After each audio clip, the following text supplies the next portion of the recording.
कहने को मेरे पास बहुत कुछ है,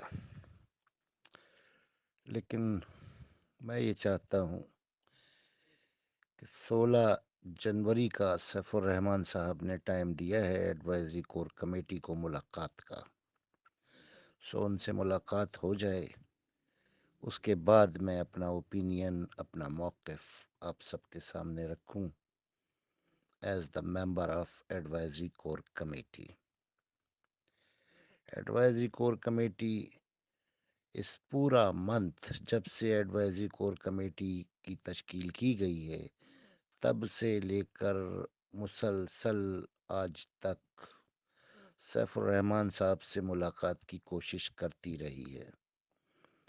इस सिलसिले में हमारा एक ग्रुप है, कमेटी ग्रुप, जो राजा साहब ने बनाया हुआ है। उसमें सैफुर रहमान साहब भी हैं, राजा साहब भी हैं, मलिक नवीद साहब भी हैं, मैं भी मौजूद हूँ और चौधरी खालिद फारूक भाई भी मौजूद हैं। Total 5 members. सो उस ग्रुप में बातचीत होती है तकरीबन रोज़ाना ही समझ लें, कभी कभार एक आध दिन का नागा भी आ जाता है, लेकिन बातचीत होती है। सो अब तक कोशिश की जाती रही हमारी तरफ से कि सैफुर रहमान साहब मुलाकात का वक्त दें, लेकिन उनकी मसरूफियात उनकी जान नहीं छोड़ती। सो वो हमें मुलाकात का वक्त नहीं दे पाए। हाँ, वो इस पर ज़रूर आमादा थे कि एडवाइजरी कोर कमेटी कराची आकर उनसे मिल ले, तो ये इंतहाई मुश्किल था, क्योंकि पंजाब और KPK से कराची जाना मौसम में, इस मौसम में ज़रा मुश्किल है। फिर कराची दूर भी बहुत है। सो हम इंतज़ार में थे कि वो हमें इस्लामाबाद में या कम से कम लाहौर में मुलाकात का टाइम दे दें। सो इस्लामाबाद में मुलाकात के लिए उन्होंने फिर 16 जनवरी का टाइम दिया है। बहुत से लोगों के जहनों में ये सवाल होते हैं, और ख़ासकर शरपसंद अनासिर ये सवाल ज़रूर उठाते हैं। डिफरेंट ग्रुपों में मैंने सुने हैं कि एडवाइजरी कोर कमेटी की अब तक की कारकर्दगी क्या है। तो कारकर्दगी एडवाइजरी कोर कमेटी की ये है कि जो हल इन मुतासरीन के हुकूक की वापसी के लिए हमने तैयार किया है, उस हल पर डेफिनेटली अमल पैरा सैफुर रहमान साहब ने होना है। अगर वो आमादा होते हैं तो डेफिनेटली आप लोगों के मसाइल हल हो सकते हैं। अगर वो आमादा नहीं होते उस हल पर, तो फिर आप वहीं खड़े होंगे जहां पहले से खड़े हैं। तो एडवाइजरी कोर कमेटी में ने दिन रात की अरकरेजी के बाद, बाहमी मुशावरत के बाद मेंबर्स से बड़ा मरबूत किस्म का एक हल निकाला हुआ है। सो अब तक सैफुर रहमान साहब डिमांड करते रहे थे उस कमेटी ग्रुप में, कि जिसमें राजा साहब भी मौजूद हैं।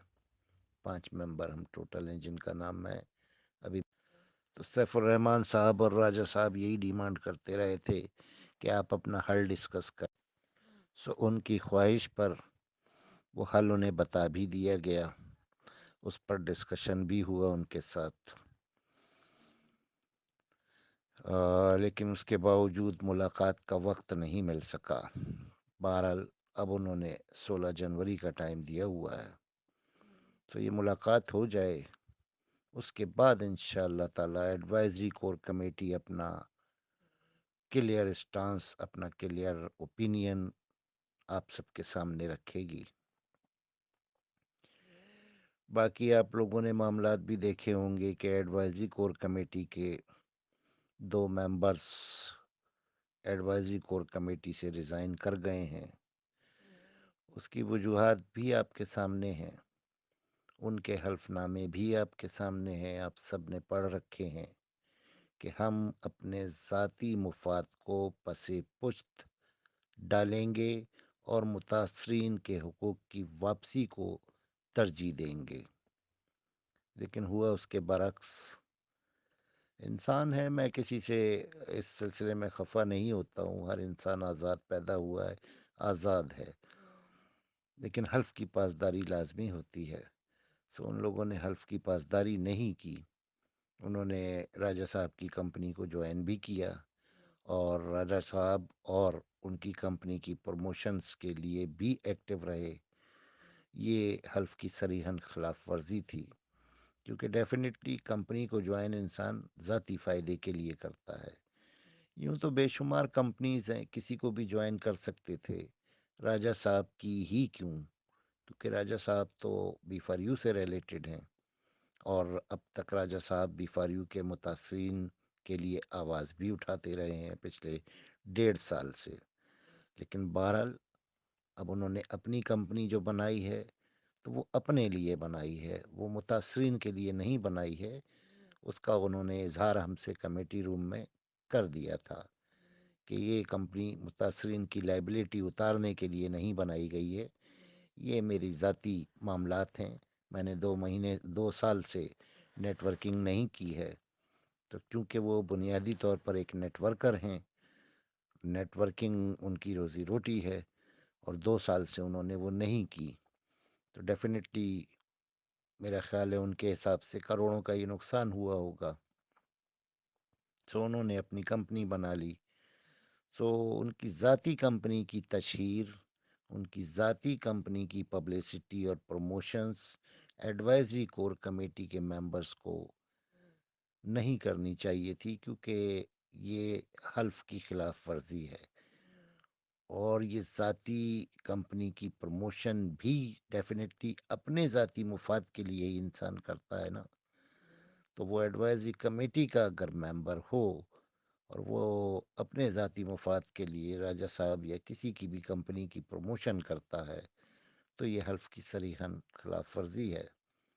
لیکن اس بات پر ان سے کسی قسم کا اختلاف نہیں ہے، اور نہ میں نے اختلاف کا اظہار کیا ہے، یہ ان کا ذاتی حق ہے۔ اور حلف ان کے لیے کتنا قیمتی تھا، اس پر بھی میں کوئی کمنٹ نہیں کرنا چاہوں گا۔ انشاءاللہ تعالی ایک ملاقات سیف الرحمن صاحب سے، اگرچہ کہ ان کی طرف سے اور کوئی تعویل نہ پیش کی جائے اور 16 تاریخ کو ہو جائے ملاقات، اس کے بعد جو بھی سچویشن بنے گی اس کے مطابق انشاءاللہ تعالی بالکل کلیئر کٹ اور حقائق پر مبنی اور سچائی پر مبنی پوری دیانتداری کے ساتھ آپ سب کے سامنے بہت کچھ گوش گزار کروں گا انشاءاللہ تعالی۔